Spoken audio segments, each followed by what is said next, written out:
Our coverage of Democracy 2010 continues. We here at News Channel 5 are committed to bringing you the most complete election coverage.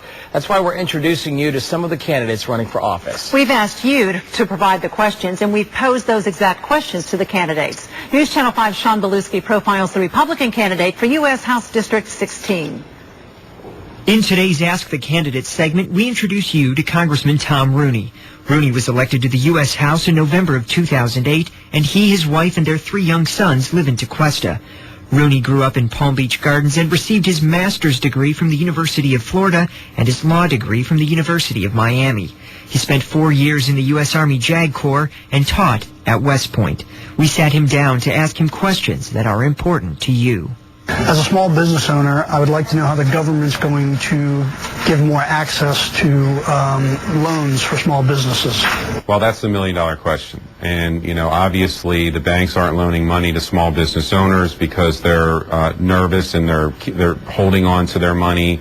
There's a lot more mandates and restrictions by the federal government as to, you know, because the government's so involved in the banking industry now, who they can and can't give loans to. There's no more of this handshake and relationship building that the small banks used to have with the local business leaders that they can trust and feel like, you know, I can do business with this guy.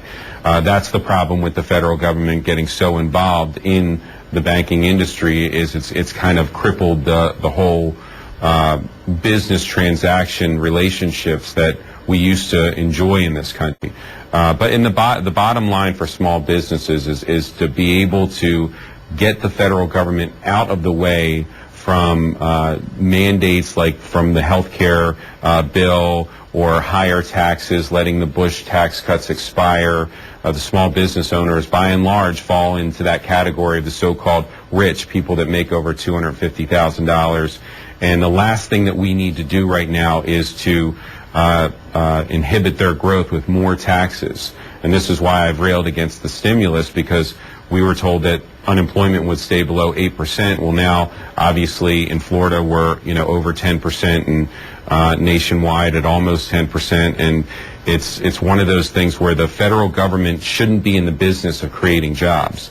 People like the small business owners in Royal Palm Beach should be. It's the federal government's job to create an environment of low taxation that makes these small business owners feel like, hey, I can hire new people now, or certainly I'm not going to lay people off.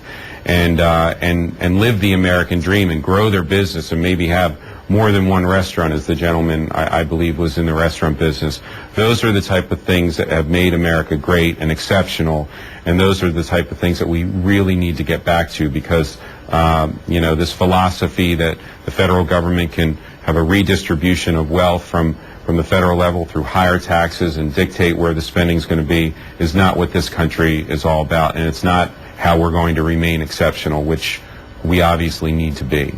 Joe Cuellar from Port St. Lucie posted this question on our Facebook page. He asks, what incentives are being proposed for homeowners here in Port St. Lucie with the number of vacant homes and foreclosures still growing? Well, we've recently seen the new owner tax credits expire, and that was another blow. Obviously, Port St. Lucie is the epicenter of the foreclosure market district. It's, you know, tops in the country.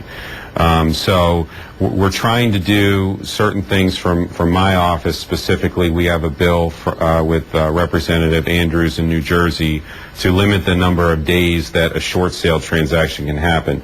It doesn't say that the bank has to provide, you know, the funding or do anything, make any kind of action. It just says that we need a decision within 45 days rather than the typical 6 months that it takes for somebody to buy a home. That hopefully will get banks more motivated to get the transaction done quicker, or if they can't, they can just say no. It's just giving a timeline for what really has become a problem in the real estate market, and that is, if I go look at a home in Port St. Lucie and I see that it's a short sale, and then I see another home that isn't, I might, even though it might be a little bit more money, I'm probably going to avoid the short sale because I don't want to sit around for 6 months while the bank tries to figure out whether or not this is something that they want to do.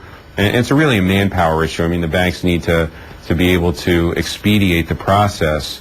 And what happens is you have a glut of short sales. that just take too long. People end up avoiding them. Then they go into foreclosure. So one of the, it's not the answer, but it's a step that we can make. If we can get those short sale transactions done quicker, or at least an answer given quicker, then you'll see a lot less homes going into foreclosure. And we'll continue to work on things like that. But it gets to jobs. It always gets back to jobs. If people have a job, they're less likely to foreclose on their home and be able to pay their bills. The more home sales we have, the greater tax base we have, the better schools we have, less teachers get laid off. It's all relative. And so the bottom line is creating an environment, again, where the private sector and free enterprise prevail, and people can grow jobs without having to rely on the lifeline from the government. To hear what other candidates have said in our Ask the Candidate segments and to find out more on some of the issues and races on the ballot, head to the Democracy 2010 page of WPTV.com. Covering Democracy 2010, I'm Sean Beluski, WPTV News Channel 5.